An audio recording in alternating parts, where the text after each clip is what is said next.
Hi, I'm Kim Young of the Princeton Area Chamber of Commerce, and I'm here today to learn a little bit more about the past, present, and future of Princeton Public Utilities. Today I spoke with Greg Hanson, a current commissioner. Greg, please introduce yourself and let us know what your role has been here at Princeton Public Utilities. Okay, so hi, I'm Greg Hanson. I live out on Aspen Road, just outside of town, but inside Princeton Township. But I am a Princeton Public Utilities customer.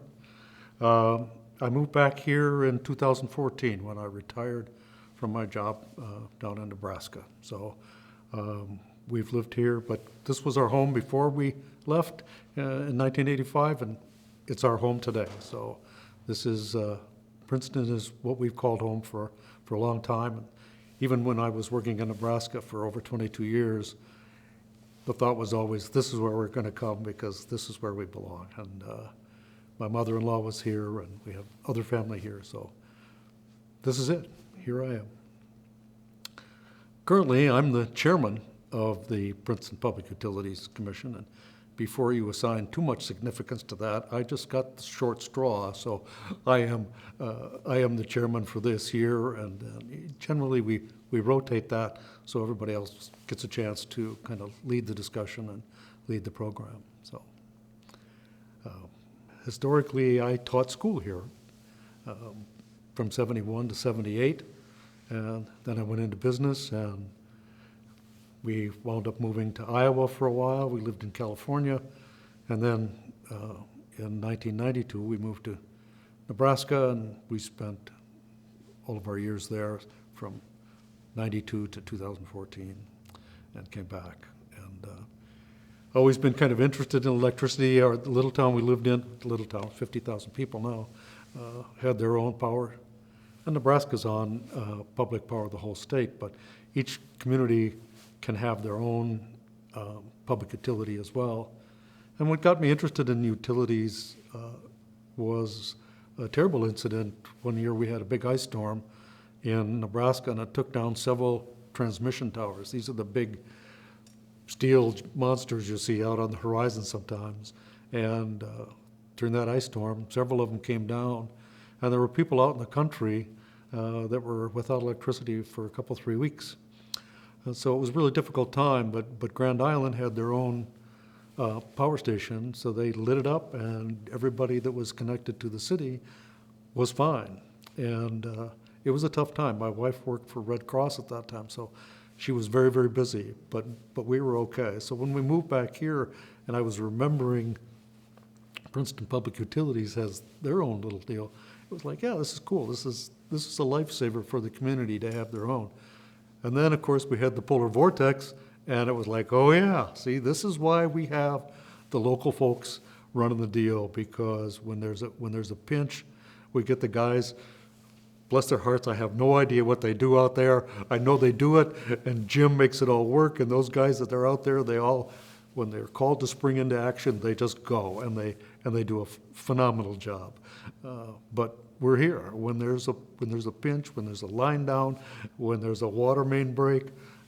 Those guys are on duty, and it takes minutes, and they're out there working with folks to get it working. So that's kind of where my interest came from. And when they asked if I'd be willing to serve, I said sure, be great. So you're newer to the commission.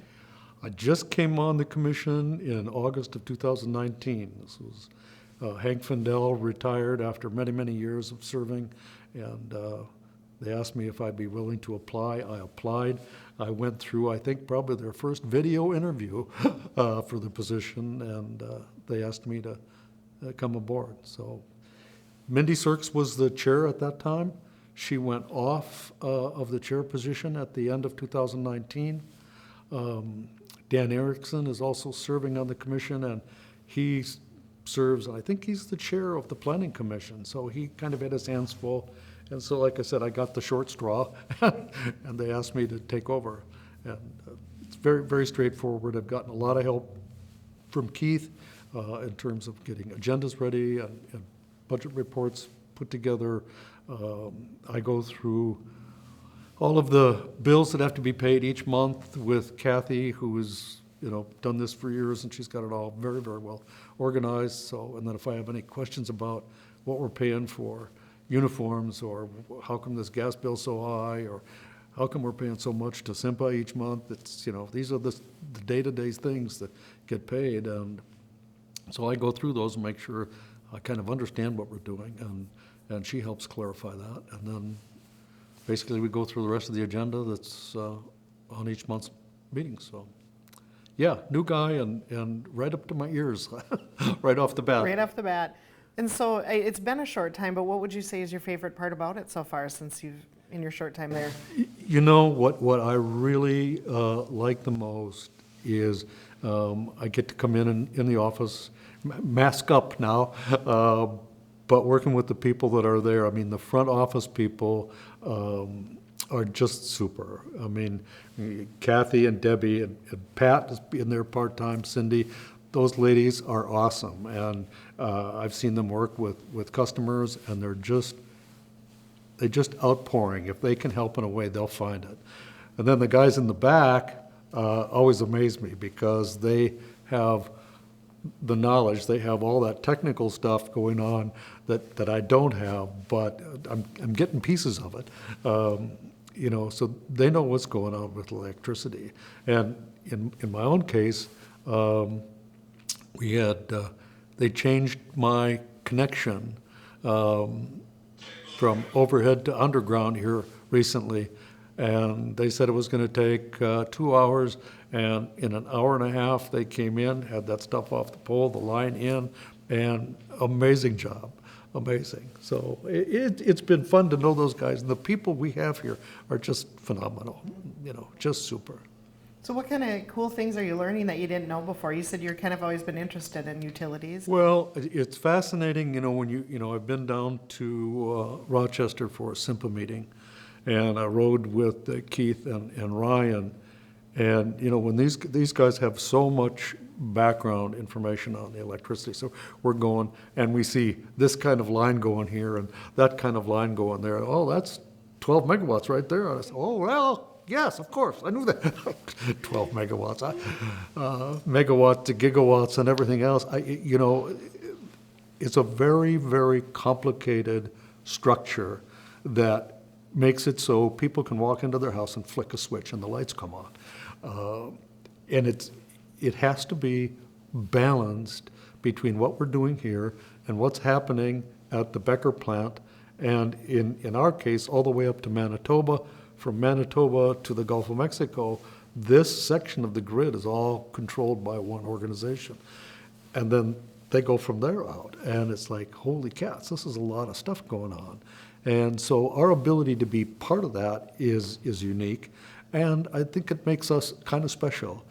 Like I said before, when the chips are down, we've got the horsepower to power this whole city without a glitch.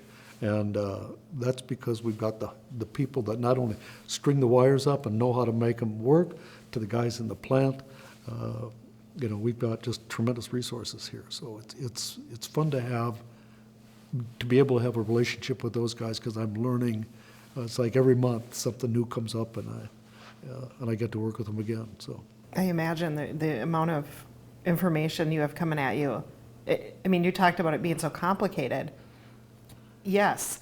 Fortunately, we have people that handled the complicated. Right. And they're good enough to explain it to me in terms that I can kind of digest. But, we had just a quick example. We had a transformer burn up. These things happen. Every once in a while, something happens. But within the half hour, the guys had the signal. There's a fire, boom, boom, they were on it. It was fixed, and we had the customer up and running in no time. The customer was awesome. He said, okay, just what are you going to do? We'll do it. And we went in and hooked it up temporarily, and then his guys came in and said, okay, we need to fix this and that. And we worked together, and that thing went like clockwork. It was, in my opinion, it was just proof positive of why having this local organization here is important to this community. It's important to the people that depend on electricity every day, that depend on turning that faucet on and the water actually comes out. How Scott does that, I don't know. but it does. It works every single time. And every time we go to have our water tested, it comes out perfect. That's because people like Scott and his guys are checking it all the time. They know how much water's in. 250,000 gallons they're monitoring all the time, checking for pressure, clarity, it's super. These guys just do a great job. Mm-hmm. So what do you see as some challenges that are facing public utilities?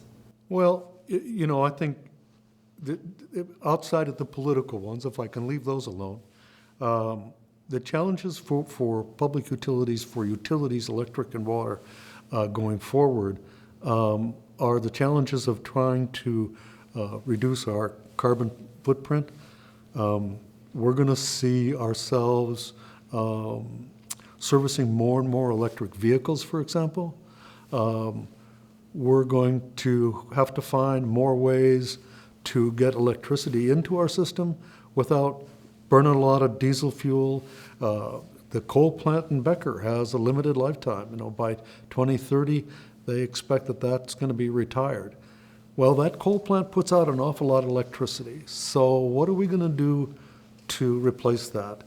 The wind is a great resource, but it doesn't always blow. Solar is a wonderful and an expanding resource for electricity generation, but it's not great at night. So how do we fill in those blanks? And then you run into situations like the polar vortex where, holy smokes, we got a problem. Turn on the wind. Oops, it's not windy. Turn on the solar. Well, it's nighttime. We can't turn that on. But you have diesel plants and natural gas plants that can jump in and fill in those gaps. And so how we transition into some of these new resources is important. We need those carbon-free ones, but we need to make sure we've got the stopgaps in place. So if an emergency comes up, we don't want to have the brownouts that California had. I lived in California. Not a good experience all the time. You go to turn on your air conditioner and it goes, not good, okay?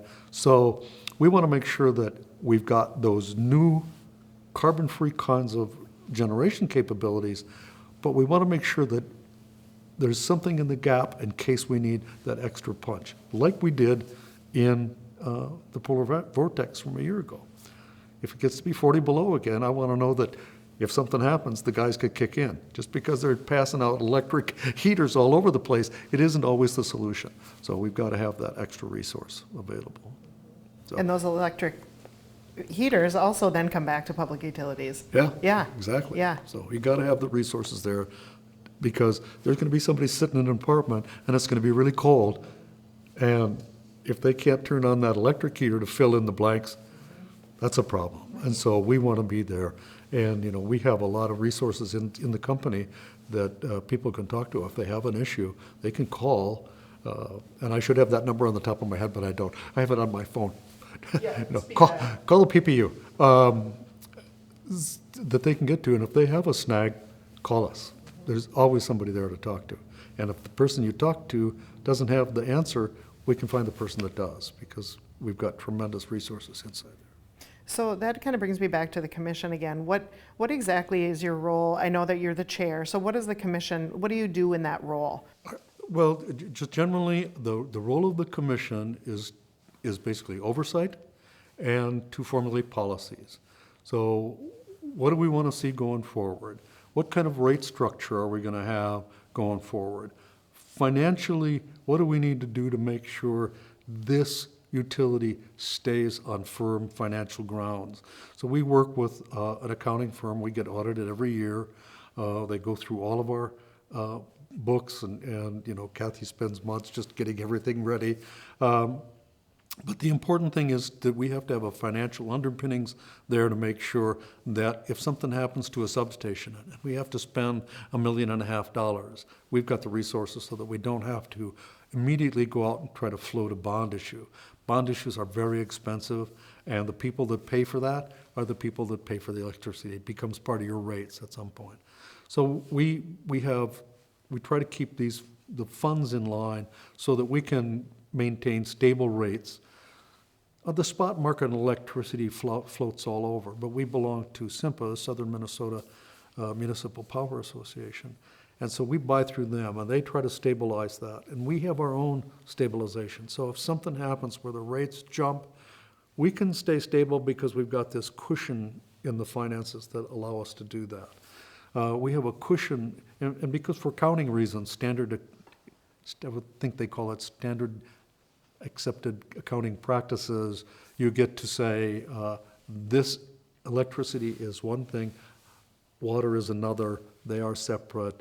You don't want to have this economic part clouding the water over here, clouding the water, get that, to mix those two things. So you have these two entities that we're managing, so we want to make sure each of them can stand on their own financially as well as resource-wise. So we have different teams working on it. You know, we have new guy Ryan Grant is here, comes with a tremendous amount of experience, and the guys that are working under him have been here for years and are, like, those guys are awesome. So we've got the staff and we've got the resources, the financial resources to keep us going, and at the same time maintain rates for our customers that are either at or below some of our neighbors around here, like East Central and Connexus and some of these others.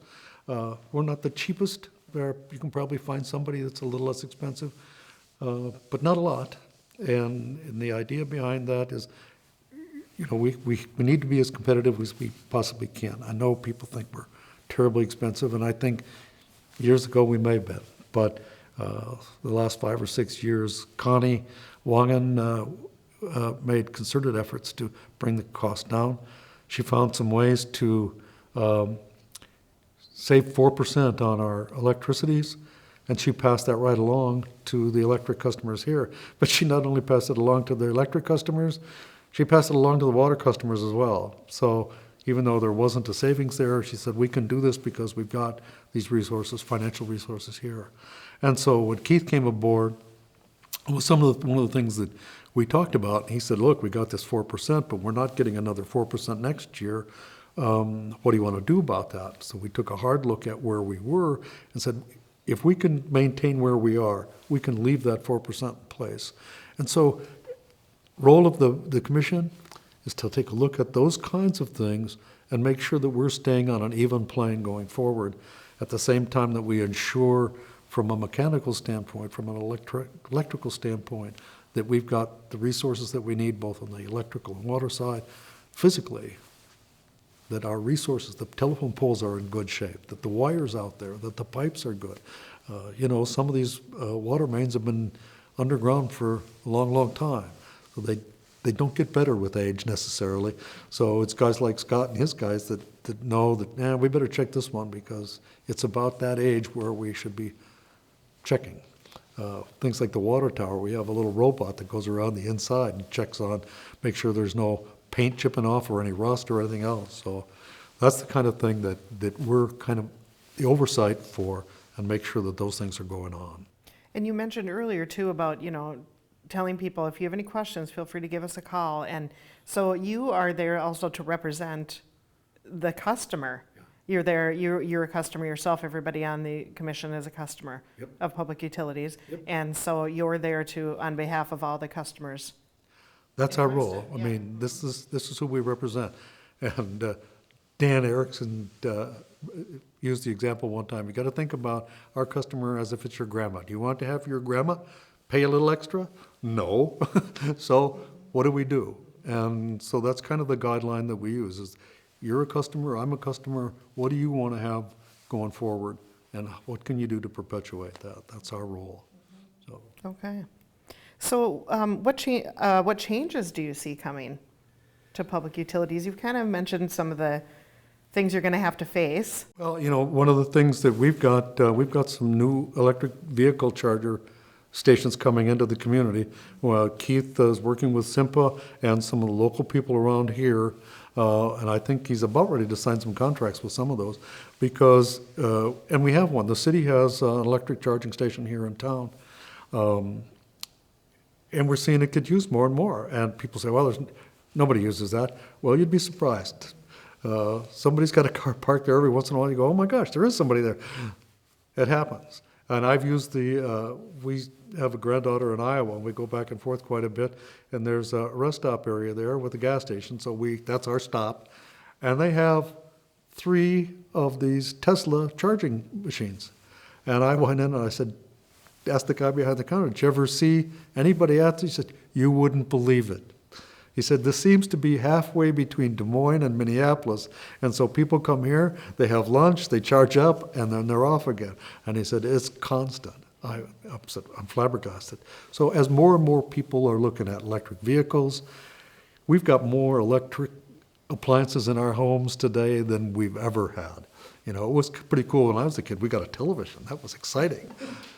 Now we've got 3 or 4 in the house, and we've got computers, and we've got game machines, and it's just, you know, I don't have to explain to our customers. They know exactly what I'm talking about. So there's more and more and more, and so the demand is going to be greater, and we have to be able to flex and expand as our customers do, and make sure we've got the resources for that. It's going to be interesting. It will be, and it's interesting to me about the electric cars. So, and I don't know if you have the answer for this, but I'm just curious. So how, you know, if you have, like, do you have the one by Rum River Auto there? Right. Yes. So if that one is used just constantly, how does that impact the customers? Well, there's a load, obviously. Yeah. And the city monitors that. There was a project that they put together to have at least one in town. And there's a couple of people that are using it regularly, I think. And then I don't know if they have something on their website about it or not. If they don't, they should, because you know, there's enough people heading north up to the lakes. This is one of those stopping points that they could stop for lunch at the K-Bob, and that's not a plug. I don't, but they could charge their car for a little bit and then move on. So as more of that begins to happen, we have to be ready to regulate the flow, because right now we're connected to the grid, and our substation monitors that inflow and outflow, if you will.